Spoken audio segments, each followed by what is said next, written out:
Hey everyone, I'm Ben Yee. I'm Elissa Stein.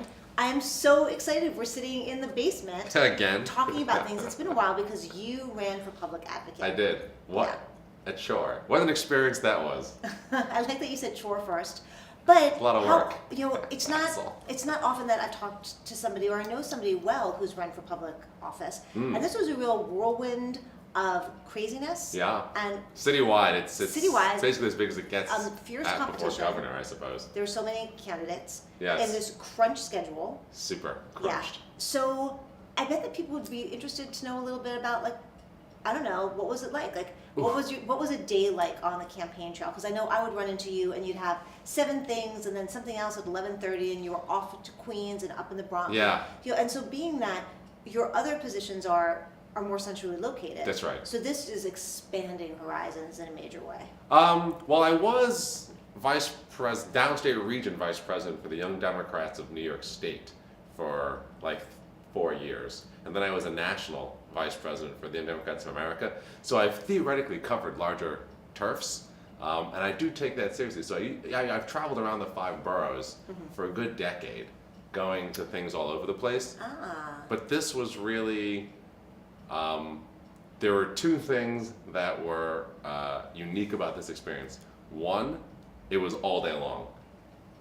When you do it as a volunteer, you've got some other thing you're doing usually during the day, like work or something, maybe school. And then in the evenings, you try to get around to stuff. So I've been trying to get to as many things around New York City as I could for whatever, 10 years now, because now I'm old and it's 2019. But this was, eventually I was campaigning full time. This was all day long. And then the other big piece was no options. You could never say, I'm tired, I don't feel well, I just don't want to do it, it's raining. You just had to go. Right. And it was, it's tough. Was that the hardest part? Just sort of not being able to say no? Like, what was the hardest part? What did you learn about this that you didn't realize and you're sort of like, oh my God, this kind of sucks? Or I wish that it was different? The thing, which is that was not a surprise, I knew it would suck.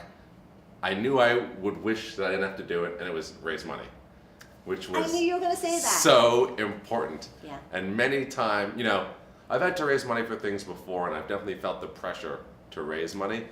But in this race, there was definitely, because we had this matching funds threshold, there was this significant sense of like, it would be a tremendous letdown to everyone who had already contributed if we didn't get there. Right. Because after you raise whatever, And you $30,000, squeaked by. I $40,000. remember that night. It Yeah. was like, okay, 2,000 to go. It was so great that you made Yes. it, but it was so down to the wire. And I was talking to somebody about this the other day, and I think we'll do another segment about this afterwards, but about campaign finance reform. Yeah. And about how it's going on a statewide level Yeah. at the moment.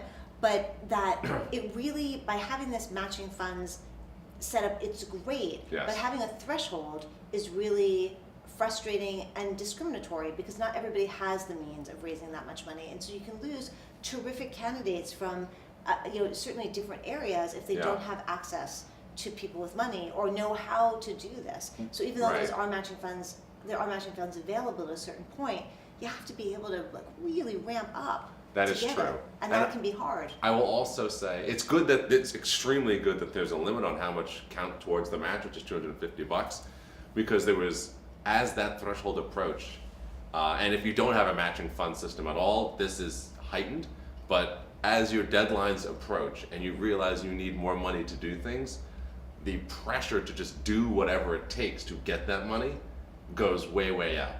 And I was very, very, I don't use the word proud a lot, but I was very proud of this campaign for really sticking to, 96% small dollar funded, 95% New York City residents, much better than all the other campaigns. That's amazing. But that is just really hard to do. Yeah. And the impetus for just taking thousands and thousands of dollars from wherever you can get it, just to get you through to the next piece. I can get the appeal. I can understand why somebody would want to do that. It just because then it makes you available to do other things. Right. And you justify, you say, if I raise $10,000 and $1,000 checks right now, it's going to be, I'm going to be able to get to matching funds much more easily. And actually, after we got to matching funds, we ended up raising like $100,000. Like, very, respectable. Like there's Yeah. over 1,000 donors to the campaign, but people really come in when they're like, oh, this person's viable. So to prove viability early on, like if if I just raised $100,000, if I just raised like $20,000 from 20 people in $1,000 checks early on, people would have been like, that person is viable. Let's just give them money. Right. And so just that pressure to sell out is so high. I hear that. It makes me think of, as you know, we have to wrap up this segment, but when thinking about the IDC challengers, Yeah. the Independent Democratic Conference, which Yes. I still say, some that of these people people know. were, right, if you don't know, and they don't exist anymore, which is amazing. But some of the people who were running against them, like real neophytes, people really new Yeah. to politics, how extra challenge that must have been to raise the funds. But that's the place where activists and advocates right. came in. That's so right. it wasn't this person just out there on their own trying to drum up support, but there was a built-in support system in a way of people working on their behalf. That's right. That made a difference. Those support So, yeah, like systems these are people- these things are- incredibly powerful and valuable. Yeah. And now that there was a sort of a shift after Trump, I think, when people realized, all right, giving money is going to have to be something that is part of this if we're going to win things. And now that that's sort of baked in, the activist networks that are also giving circles, ooh, that is powerful. Yeah, it's a change maker. Yeah. Okay. See Laters. ya.